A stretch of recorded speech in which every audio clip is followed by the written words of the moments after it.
Bon, vous vous en doutez, je ne suis pas là pour faire la peinture de la scène. Hein. J'ai appris une fois qu'une image valait 1000 mots, alors c'est dans le thème de la soirée. C'est une limite, ma limite pour la soirée, que je vais revenir un petit peu plus tard là-dessus. Alors j'ai beaucoup de chance ce soir d'être devant vous, et vous avez aussi beaucoup de chance d'être là ce soir. Et je vais rester en tout cas pour les 18 prochaines minutes. Pourquoi j'ai beaucoup de chance ?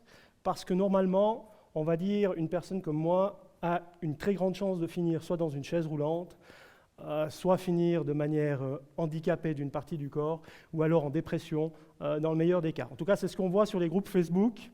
On connaît l'étiquette qu'on met au groupe Facebook. Malheureusement, quand vous êtes dans une situation où vous apprenez une mauvaise nouvelle, vous vous raccrochez à ce que vous pouvez vous raccrocher, à part les médecins, vous ne comprenez absolument rien, c'est Internet. Alors, laissez-moi vous raconter mon histoire, simple, personne comme vous. Tout a débuté en 2018. J'avais enfin obtenu, on va dire, un job qui payait bien, auquel je devais travailler très tôt à très tard, 6h à 22h, 21h, 22h. Le reste du temps, je pouvais être avec ma famille, tout allait bien, on était épanouis, on savait que c'était une période, on va dire, temporaire. Car on avait beaucoup de travail, puis après, ça allait aller mieux. On avait planifié des vacances, on pouvait enfin espérer avoir des vacances, après avoir quand même travaillé dur, et puis on voyait le soleil. Au travail, on peut dire, et pour ceux qui me connaissent, je me sentais invincible. Ça allait bien. Je travaillais bien, en tout cas de mon point de vue, et puis tout allait bien. Jusqu'au jour où j'ai senti un petit peu comme une chaleur à l'intérieur de moi. Je me suis dit, c'est bizarre, je dois couver une maladie. Ça devait être au mois d'octobre, je me suis dit, j'ai attrapé froid, c'est pas un problème. J'avais l'impression d'avoir vraiment de la fièvre. Et puis après quelques jours, ça c'est un petit peu compliqué. Je me suis réveillé un matin et je sentais un peu les fourmillements du côté gauche de mon corps. J'étais un petit peu bizarre du côté droit, c'était très différent, c'était un petit peu cotonneux quand je touchais. En fait, je ne sentais pas la partie droite, mais tout fonctionnait bien. Je me dis, bon, ça va passer. Je me suis peut-être fait mal au dos, j'ai peut-être fait un peu le con en faisant du sport à gauche et à droite, j'en sais rien. Mais je ne me suis pas inquiété plus que ça. Et plus les jours passaient, et plus à mon travail, je me déplaçais bizarrement.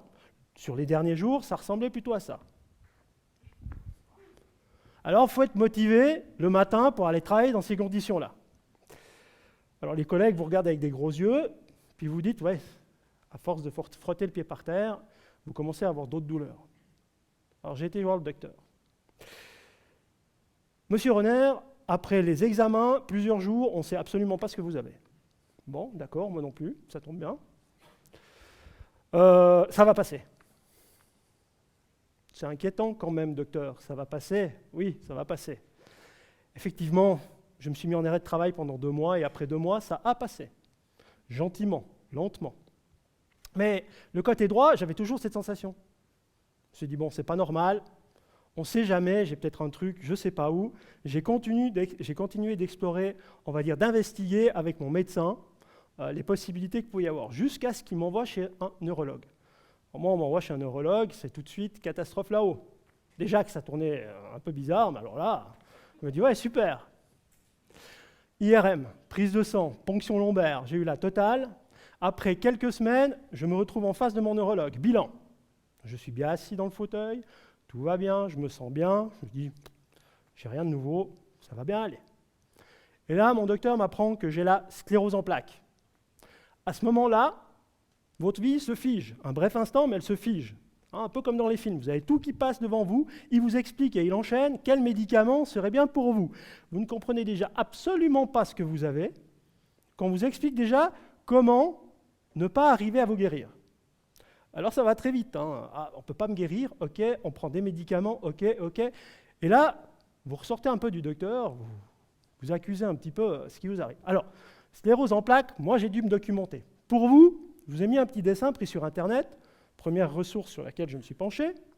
Vous avez le petit neurone, auquel on a beaucoup, qui est relié jusqu'aux muscles, qui sont reliés, on va dire, par le système nerveux, entouré d'une certaine substance qui s'appelle la myéline. Et votre corps, il se dit, tiens, j'ai rien d'autre à faire, je vais détruire mon corps. Donc les globules blancs vont commencer à aller manger cette myéline. et quand les fils se touchent, ça fait court-circuit. Et ça commence à mal fonctionner dans le corps. Voilà pourquoi ça arrive des fois qu'on se déplace un peu bizarre.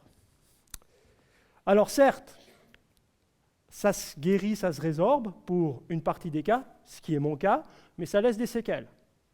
Alors les séquelles que j'ai, c'est que la partie droite, quand je saute dans la piscine froide, pour moi elle est chaude du côté droit. Alors ça c'est un désavantage. L'avantage c'est que l'hiver, je peux sortir en cuissette, j'ai pas froid. Voilà, donc je sors chez le médecin, chez le neurologue, et puis un peu abattu, je suis sur Internet, je regarde un petit peu ce que c'est ça, je regarde aussi sur Facebook les groupes qui me tirent plutôt vers le bas que vers le haut, et puis je me dis, mince alors, je suis mal barré. Et je tombe sur une annonce. Appel au casting. Vous êtes sédentaire, vous voulez courir un marathon de 42 km en 6 mois. Bon, ça tombe bien, j'ai toujours voulu courir dans ma jeunesse, je ne l'ai jamais fait, pour la simple et bonne raison que c'est fatigant puis c'est long. Je me suis dit, pourquoi pas aujourd'hui? Pourquoi pas? Puis après, je me dis, mais pourquoi j'ai jamais fait ça avant? J'étais un petit peu plus enveloppé que maintenant, donc je me dis, c'est pas très sexy, un type enrobé qui court sur la route, et puis bon, ça fatigue, non, demain. Puis demain, ce sera demain, puis demain, ce sera demain, puis 43 ans plus tard, vous changez. Vous changez d'intensité dans la tête. Je peux le dire aujourd'hui, et je remercie, c'est malheureux de dire comme ça, je remercie ce neurologue qui a pu trouver déjà ce que j'avais, mais la sclérose en plaques m'a fait commencer à vivre. C'est à partir de ce moment-là que j'ai fait vraiment les choses pour moi. Et la première chose à faire, ça a été de cliquer sur « Appel au casting ». Donc j'ai postulé. De toute façon, je me suis dit, avec la chance que j'ai, je ne gagne jamais rien, je ne vais jamais gagner, ça c'est clair. Donc, en toute confiance, j'ai appuyé sur le petit bouton. Malheureusement, j'ai été pris. Alors un jour, le téléphone sonne, c'était le coach. Alors textuellement, ça fait vraiment comme ça. Ring, ring. Je sais, elle est nulle, ma sonnerie. Oui, salut, c'est Pierre. Hey, salut Pierre, ça va? Et là, dans ma tête, c'était KO. Alors écoute, Sacha, on a bien réfléchi. On a décidé de te prendre. Textuellement, j'ai répondu, oh merde. T'es pas content d'être pris? Si, pas de problème. Mais pour une fois que je gagne quelque chose, je dois courir. Voilà, c'est comme ça que j'avais mon premier pied à l'intérieur du système course. Alors bon, on s'est retrouvés, on a retrouvé la team, des gens super sympas. Je me dis, bon, il y en a qui sont fuselés pour la course, moi pas, c'est bon, je vais pouvoir me mettre un petit peu en retrait, ça va être simple. C'était pas simple, 3 entraînements par semaine, plus un 10 km, un semi-marathon, un 30 km avant les 42. Il y avait mensonge sur la fiche, c'était marqué que 42. Alors certes, le premier pas le plus difficile que j'ai rencontré à faire, ma première limite, ça a été de mettre les baskets. Alors on peut être un super bon coureur, on peut aller acheter le matériel qu'on veut chez Decathlon, ça ne fera pas de vous le bon coureur. Alors on ne voit pas, mais j'étais habillé Decathlon de la tête à pied. Alors, voilà. Je suis sorti et j'ai fait les 100 premiers mètres. Ça a été les 100 premiers mètres les plus durs de ma quarantaine. À chaque mètre, retourne à la maison, c'est pas encore trop loin. Retourne à la maison, c'est pas encore trop loin. Puis à partir de 100 mètres, ça a démarré. C'est pas encore du plaisir, parce qu'il m'a fallu 1 année avant d'avoir du plaisir pour courir. Donc, on serre un petit peu et on y va. C'est pas facile, mais on s'accroche. 10 km, j'avais un but, ne pas s'arrêter. Bien sûr, je me suis arrêté. Au bout du kilomètre, j'étais fatigué, j'arrivais plus, j'avais plus de respiration, je me suis arrêté, j'ai marché le reste. 21 km, semi-marathon. En plus, c'était une course officielle. Avec les caméras qui sont à côté de vous, vous avez un grand portrait de vous en train de souffrir à la télévision, parce qu'en plus, j'avais une tendinite. Je vous explique un petit peu quand vous voyez. Ah ouais, c'est moi. Il ne fallait pas s'arrêter, je me suis arrêté. Donc tout ce qu'on m'avait donné comme but jusqu'à présent, je n'avais pas réussi. 30 km, et c'est là que j'ai commencé à comprendre beaucoup de choses sur moi. Parce que 30 km, c'est long, de bout en bout. Vous avez le temps de réfléchir. Alors plus vous courez vite, moins vous réfléchissez. Moi, j'ai eu le temps d'écrire un livre.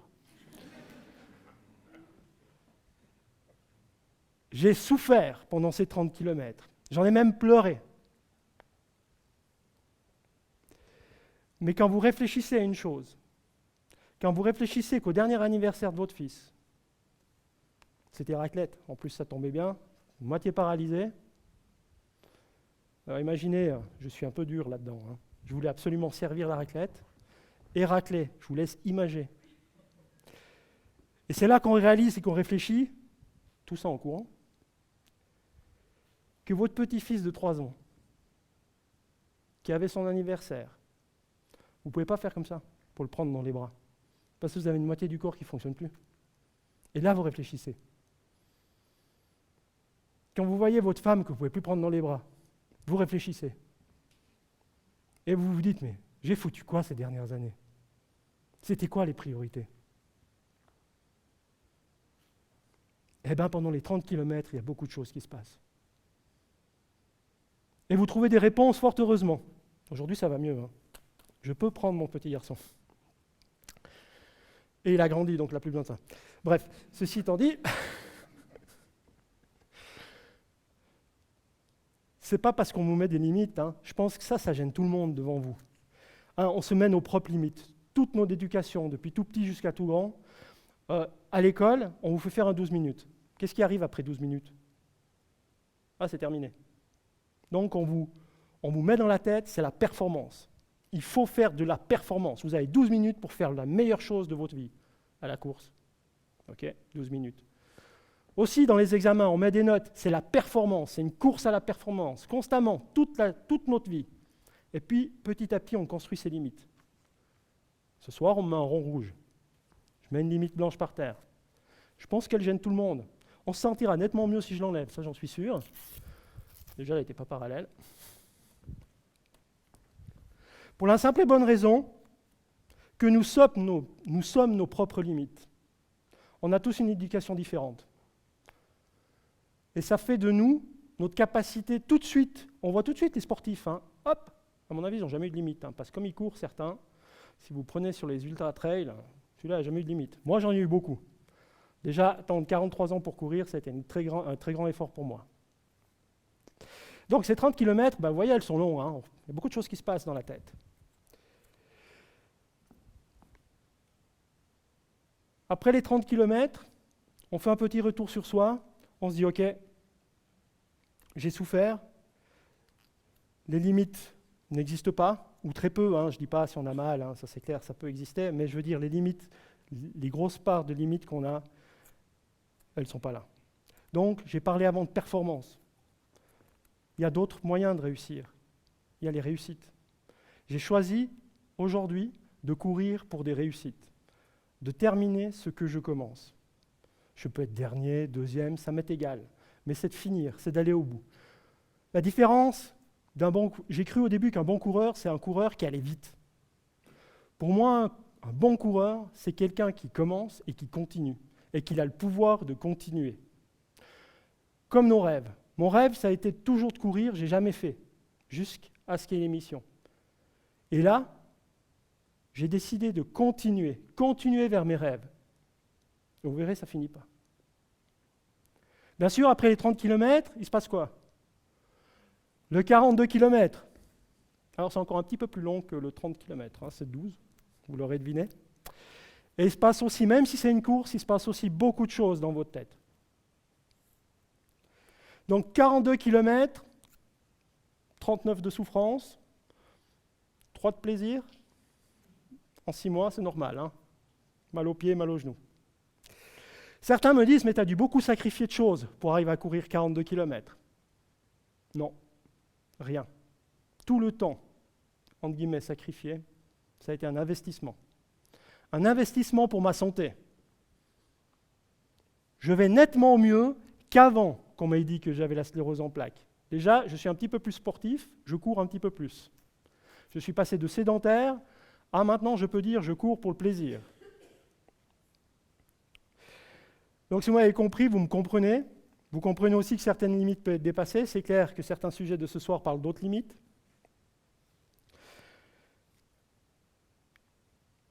Il y a d'autres possibilités, d'autres courses. La vie continue après ces 42 km.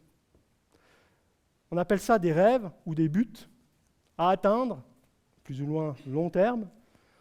J'ai continué pour mon corps, j'ai continué pour ma tête. Alors je ne dis pas que c'est facile, hein. Je ne dis pas que demain on peut tous aller courir. Mais vous devriez, ça fait du bien. ça fait du bien parce que là-dedans, ça aide à discuter sur pas mal de choses.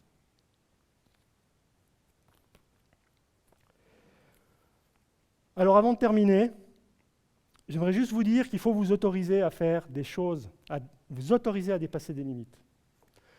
Car les limites de vos capacités ou les limites de votre potentiel sont à la frontière, j'ai oublié le mot, de vos croyances. Voilà, exactement. Et c'est là, c'est durant tout cet entraînement, durant tous ces 42 kilomètres, y compris des autres courses que j'ai fait, que j'ai pu comprendre ce que ça voulait dire les croyances limitantes. Et puis maintenant que j'ai compris ça, je me suis fixé un autre but, un autre rêve, on continue, on ne s'arrête jamais. C'est l'année prochaine de courir les 250 km dans le désert du Sahara. Je vous souhaite qu'une chose si vous avez envie, et je sais que vous avez sûrement envie, à votre façon, c'est de courir votre propre marathon. Bonne soirée.